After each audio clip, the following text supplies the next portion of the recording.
கிறிஸ்து இயேசுவுக்குள் அன்பான உடன் விசுவாச பிள்ளைகளே, மீண்டும் கர்த்தருடைய பரிசுத்த நாமத்தின் பலத்தோடு இந்த நாளின் ஆசீர்வாதத்தை பெற்றுக்கொள்வதற்கு தேவ சமூகத்தில் வந்திருக்கிற உங்கள் அனைவருக்கும் நம் ஆண்டவரும் இரட்சகருமாய் இருக்கிற இயேசு கிறிஸ்துவின் பரிசுத்த நாமத்தில் இந்த ஆயத்த நாளின் வாழ்த்துக்களை தெரிவித்துக் கொள்கிறேன். கர்த்தர் நம்மோடு இருப்பாராக.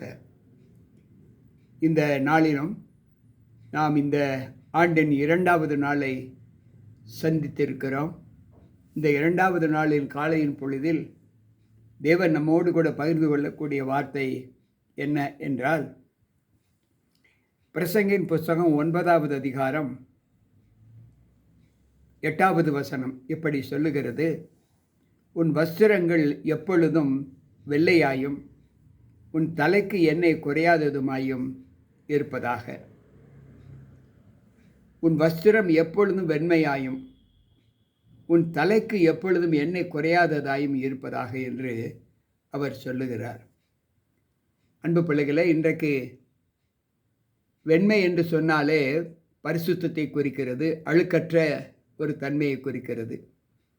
ஆனால் இன்றைக்கு ஆண்டவர் சொல்லுகிறார், வஸ்திரம் வெண்மையாயும். அப்படி என்றால் இன்றைக்கு அநேகர் அக்காலங்களில் நம்முடைய பெற்றோர்கள், அவர்களுடைய பெற்றோர்கள் எல்லாம் வெண் வஸ்திரம் உடுத்தியிருந்ததை நாம் பார்க்கிறோம். அந்த வெண் வஸ்திரத்தினுடைய மதிப்பு மகிமை இப்பொழுது அநேகருக்கு புரிவது இல்லை.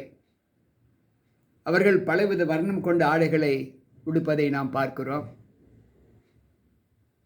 மேலும் மேலை நாடுகளில் அந்த வெண் வஸ்திரம் உடுப்பது மிக மிக குறைவாக காணப்படுகிறது.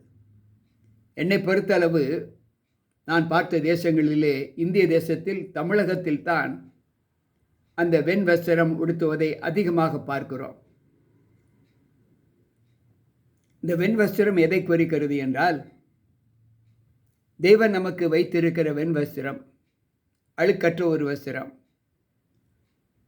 அதே போல நம்முடைய வாழ்க்கையில் நம்முடைய சரீரம் அழுக்கற்றதாய் காணப்பட வேண்டும், பரிசுத்தமாய் காணப்பட வேண்டும், வெண்மையாய் காணப்பட வேண்டும், எந்தவித தீங்கும் அருவருப்புகளும் பாவமும் இல்லாத ஒரு சரீரமாக காணப்பட வேண்டும்.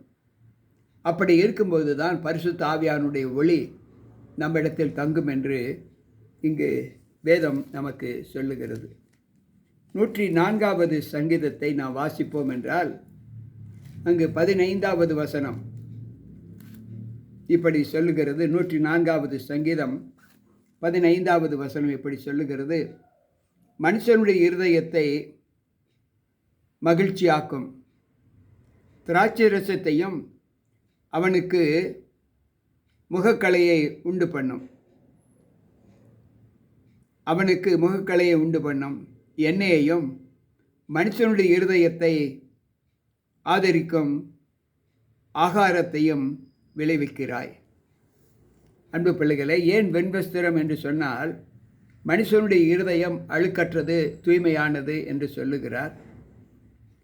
ஒரு மனிதன் தன்னுடைய தலையில் எண்ணெய் வார்க்கும்போது அவனுடைய முகத்தோற்றம் ஒருபோதும் வாடலாக இருக்காது. அவன் சோர்வுற்றவனாய் காணப்பட மாட்டான். எனவே தான் ஆண்டவர் சொல்லுகிறார், உன் தலை எப்பொழுதும் எண்ணெயால் நிரம்பி இருக்க வேண்டும் என்று சொல்லுகிறார். உன் தலையில் எண்ணெய் வார்க்க வேண்டும். ஆனால் இன்றைய சூழ்நிலையில் மக்கள், இன்றைய கலாச்சாரத்தில் வாழ்ந்து கொண்டிருக்கிற பிள்ளைகள் எண்ணெய் வார்ப்பதை அதிகமாக விரும்புவது இல்லை. எனவே தான் சீக்கிரமாக அவருடைய தலைமுடி கீழே உதிர ஆரம்பிக்கிறது. தலைமுடியுடைய நிறம் கருமைக்கு பதிலாக சீக்கிரமாய் வேறு நிறத்தில் மாற்றப்பட்டு விடுவதை நாம் பார்க்கிறோம்.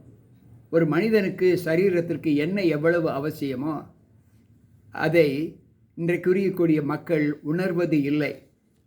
திராட்சரசம் எப்படி ஒரு மனிதனை களிப்பாக்குமோ அதை போல ஒரு மனிதனுடைய முகக்கலையை மாற்றுவது எண்ணெய் தான். அவன் எவ்வளவுதான் சந்தோஷமாக இருந்தாலும் அவனுடைய தலை வறண்டு காணப்பட்டால் அவனுடைய முகபாவனையே அந்த மனிதனை காண்பித்துவிடும், இவன் சோர்வாக இருக்கிறான், ஏதோ கவலையோடு இருக்கிறான் என்று.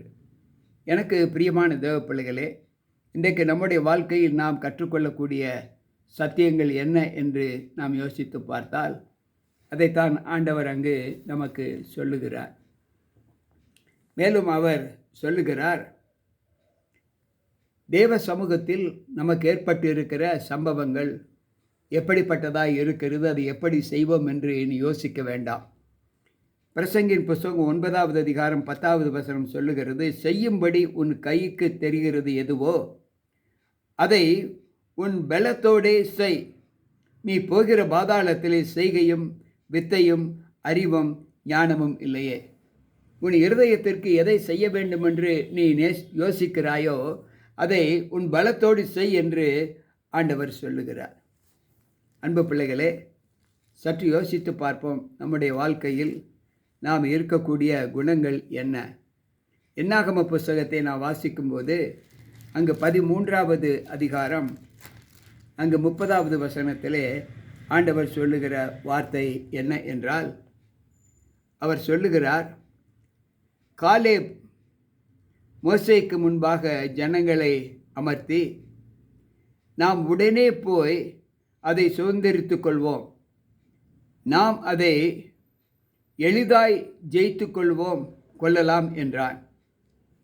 அன்பு பிள்ளைகளே, அங்கு இஸ்ரவேல் ஜனங்களுடைய மீட்பை குறித்து அங்கு காலேபை சொல்லும்போது மோசேக்கு சொல்லுகிறார், நமக்கு கிடைத்த இந்த நேரத்தை நாம் அதை செய்ய வேண்டும் என்று தீர்மானித்த அந்த தீர்மானத்தை உடனே செய்து நம்முடைய எதிரிகளை நாம் சீக்கிரமாக மீட்டுக்கொள்வோம் என்று அவர் சொல்லுகிறார். அன்பு பிள்ளைகளே, அதைத்தான் நீ செய்ய வேண்டும் என்று எதை நினைக்கிறாயோ அது உனக்கு இருக்கிற பலத்தோடு செய் என்று அங்கு ஞானி சொல்லுகிறார். அதாவது எந்த சூழ்நிலையிலும் நாம் காலத்தை கடத்தக்கூடாது, தாமதமும் செய்யக்கூடாது. ஒரு பொருளை நாம் செய்ய வேண்டும், ஒரு காரியத்தை செய்ய வேண்டும் என்று நாம் நினைத்தால் அதற்கு காலதாமதம் நமக்குள்ளாக இருக்கக்கூடாது என்று இங்கு ஆண்டவர் சொல்லுகிறார். அன்பு பிள்ளைகளே, சற்று யோசித்து பார்ப்போம்.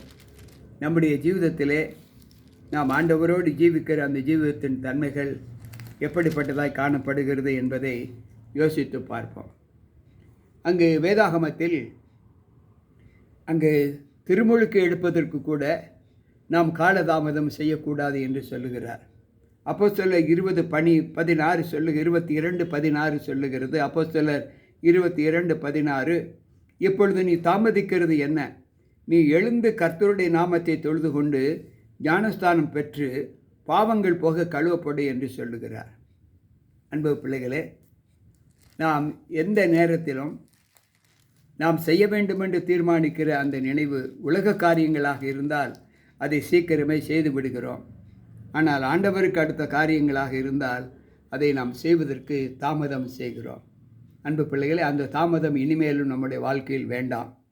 அப்போஸ்தலர் 10:47 சொல்லுகிறது, அப்பொழுது பேதுரு, நம்மை போல பரிசுத்த ஆவியை பெற்ற இவர்களும் ஞானஸ்தானம் பெறாதபடிக்கு எவனாகிலும் தண்ணீரை விளக்கலாமா என்று சொல்லி, நாம் ஞானஸ்தானம் எடுத்து தேவனுடைய ஆவியை பெற்றிருக்கிறோம், தேவனுடைய பலத்தை பெற்றிருக்கிறோம். அதை போல இவர்களும் அந்த பலத்தை பெறுவதற்கு யாராவது இவனுக்கு தடை செய்தது உண்டா என்று கேட்கிறார். தடை செய்கிறவன் யார்? சத்துரு தானே. அப்படி என்றால் அந்த சத்துருவுக்கு நாம் செவி கொடுக்கிறோம் என்று ஆண்டவர் சொல்லுகிறார். எனவே எனக்கு பிரியமான தேவ பிள்ளைகளே, சற்று நாம் யோசித்து தேவனுக்குள்ளாக நம்முடைய வாழ்க்கையை அர்ப்பணிக்கும் போது ஆண்டவருடைய பலன் நம்மை எந்த அளவு காத்து கொள்ளுகிறது என்பதை யோசித்து பார்க்க வேண்டும். எந்த சூழ்நிலையிலும் நாம் எல்லா நிலைகளிலும் நம்முடைய ஞானம் எதை குறித்து அதிகமாக விரும்புகிறது என்பதை யோசித்து அந்த விருப்பத்திற்கேற்ற தன்மைகளை நாம் தேவ சமூகத்தில் பெற்று ஆண்டவருக்கு பிரியமானவைகளை நாம் செய்வோம். கர்த்தர் நம்மோடு இருப்பாராக. ஜெபிப்போம். அன்பு ஆண்டவரே, உம்முடைய வார்த்தைகளை கேட்ட எங்களுக்குள் எங்கள் மனதின் விருப்பங்களை நீர் கொடுக்கிற தேவன் என்று நாங்கள் நம்புகிறோம். அந்த விருப்பத்தின்படி நாங்கள் செய்வதற்கு எங்களுக்கு உலக காரியங்களிலே நாங்கள் லயித்து போய் இருக்கிறோம். ஆவியானவருடைய ஆவிக்குரிய காரியங்களிலே நாங்கள் பலவீனப்பட்டு இருக்கிறோம். அந்த பலவீனத்தை நாங்கள் மீண்டும் மீண்டும் பெறாமல் உம்முடைய வார்த்தைகள் போதிக்கிற அந்த போதகத்தை கேட்டு நாங்கள் கர்த்தருக்குள் பிரியமானவைகளை செய்ய, நாங்கள் எதை செய்ய விரும்புகிறோமோ அது நல்லது என்று எங்களுக்கு நீர் பரிசுத்த ஆவியானவர் விளக்கி காண்பித்து அதை நாங்கள் எங்களுடைய கையின் பலத்தோடு செய்ய, அந்த மீட்பை பெற்றுக்கொள்ள ஏனென்றால் எங்களுடைய ஜீவன் இன்று இருக்கும் நாளைக்கு இருக்காது என்பதை நாங்கள் அறியோம். ஆகவே அந்த ஜீவன் போவதற்கு முன்பு நாங்கள் நன்மையான காரியங்களை செய்வதில் சோர்வை காண்பிக்காமல் அதை உடனே செய்யத்தக்கதான பலத்தை எங்களுக்கு தந்தரல கிருபை செய்யும். வந்திருக்கின்ற பிள்ளைகள் ஒவ்வொருவருக்குள்ளும் உம்முடைய அபிஷேகத்தை ஊற்றும். மீட்பர் இயேசு கிறிஸ்துவின் நாமத்தில் ஜெபிக்கிறேன் நல்ல பிதாவே, ஆமென். அன்பு பிள்ளைகளை, மீண்டும் கர்த்தருடைய வார்த்தைகளை கேட்ட நம்மோடு நாம் செய்கின்ற பணிகள் எப்பொழுது செய்ய வேண்டுமோ அப்பொழுது ஆண்டவருடைய ஒத்தாசையை கொண்டு நாம் செய்ய வேண்டும் என்று ஆண்டவர் சொல்லுகிறார். இந்த உபதேசத்தை கேட்டு நம்முடைய பணிகள் குறைவாய் இல்லாதபடி நிறைவாய் இருக்க தேவ சமூகத்தில் நம்மை ஒப்புக் கொடுப்போம். கர்த்தர் நம்மோடு இருப்பாராக.